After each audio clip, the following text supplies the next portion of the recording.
대부분 미용 환자 처음 시작할 때는 아는 사람이 부탁해서 하는 경우들이 많지 않겠습니까? 네. 네. 돈 주고 수술하겠다고 하는 경우보다 부담되죠. 그렇죠. 네. 근데 이 첫 환자를 수술할 때 처음 하면 누구든지 잘 못할 것 같잖아요. 그런데 이제 그 트레이닝 과정 4년 동안 그 레지던트 한다는 게 굉장한 그 간접 경험을 주는 거예요. 옆에서 이걸 보면서 이게 나중에 어떻게 변하고 수술 과정이 어떻게 되는가를 교수님 하실 때 많이 보고 배우는 게 그대로 쌓여서 그게 내공이 되죠. 그렇죠. 내공. 그럼. 그렇게 돼서 하니까 이제 응급 환자가 오다든지 밖에서 어느 환자를 만나도 그걸 대처할 수 있는 힘이 참 길러지는 그 트레이닝 과정이 굉장히 중요하다. 나의 첫 환자는 지금 가만히 생각해 보니까 제가 레지던트 2년차 때 네. 소록도에 이제 연락했었습니다. 그 당시에는.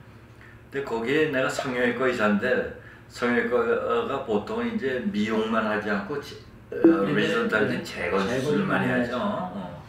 뭐 피부이식이라든지 화상이라든지 여러 가지. 그래서 언제부턴가 간호사 한 분이 자꾸 쫓아다니면서 쌍꺼풀을 해달라는 겁니다. 네. 서울에서 참 귀한 네네 성형외과 그러셔가지고 나는 쌍꺼풀을 해본 적이 없는데 그때 하신 분이 지금 뭐 이 이야기 들으면 좀 뭐 그거 하시겠지만 그래도 그 믿는 마음이 그래서 할 수 없이 했습니다. 했었어요. 물론 결과 좋을 거로 예상하는데 요즘에는 그 매몰복 같은 거 참 일반화돼 있잖아요. 옛날 이제 선생님이 그렇죠. 처음 시작할 때만 해도 쌍꺼풀은 절개해서 만드는 건 줄 알았어요. 그러니까 어려운 방법이 먼저 시작됐고 사실 일본이나 이런 데서 이제 또 많이 개발이 돼서 우리나라에도 수술 방법이 들어오고 이제 매몰이냐 절개냐 뭐 이런 것도 따지고 뭐 거기서 뭐 요새 눈매 교정이다 뭐다 막 나오지만 예전에는 벌써 예전이라는 게 벌써 한 20-30년밖에 안 돼요.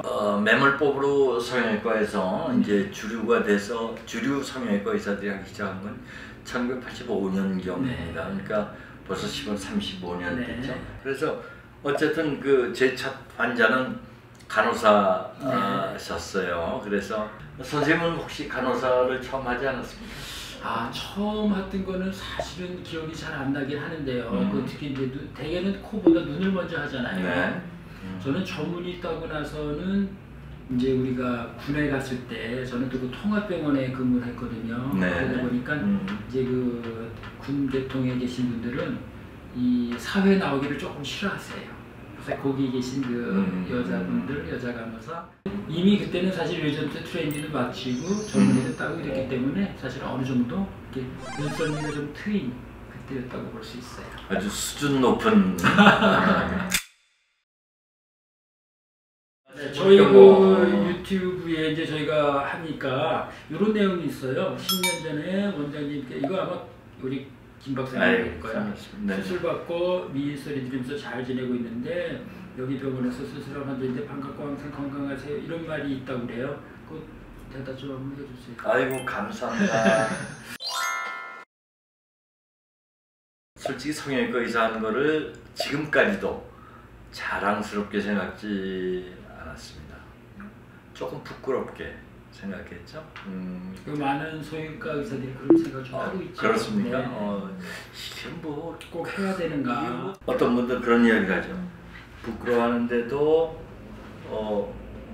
그래 참 좋은 일 하신다고 사람을 아름답게 만들어주는 일이 얼마나 좋은 거냐고 나는 부끄러워하는데 또 그런 거꾸로 말씀을 해주시는 분들도 있어서 그럴까 이제 그 하는 생각도 해요. 미용 수술에 관해서 이런 걸 하는 게 옳으냐 뭐 이렇게 원천적인 그런 가치관이 다를 수 있기 때문에 산부인과 있잖아요. 네. 그 이제 옛날에는 산부인과 찾으면 남자 의사만 찾았어요. 그때는 이제 찾으면은 그분이 이제 아기 낳아서 딸이 애를 가지면 또 출산하러 오잖아요. 아마 산부인과 의사는 그거에서 굉장히 만족감을 느끼셨을 것 같은데 저희들도 이제 그런 예가 많아서 저희도 이제 오랫동안 하다 보니까 이렇게 따님은 또 이렇게 쌍꺼풀 해야 되고 또 어머니는 이제 나이가 드셨으니까 안검 성형술하고 뭐 이런 데도 있으니까 그럴 때서 또 만족감이랄까 그렇죠. 있죠. 그건 이제 그 라뽀라고 하는데 네. 그러니까 그냥 수술 결과뿐이 아니라 의사와 내가 어떤 유대 관계가 유대 관계 네. 형성되죠. 또 어떤 그 하면 서로 어떤 에너지가 통하여서 서로 신뢰 관계가 쌓이는 경우에는 그런 일이 많죠. 뭐 3대, 4대까지도 하는데 그렇지 않고 서로가 뭐 맞지 않는 경우들이 있죠. 네, 그런 경우에는 뭐 좀 문제가 생길 수도 있지만 대부분은 뭐 잘 그런 걸 해서 뭐 의사로서 수십 년을 잘 지나고 있죠. 오늘 이렇게 해서 또 여러 가지 얘기 나누다 보니까 환자에 대한 여러 가지 상담 또 좀 수다를 많이 떤 것 같습니다. 네, 오늘 이렇게 해서 말씀 마치고요. 다음에 또 뵙겠습니다. 감사합니다. 감사합니다.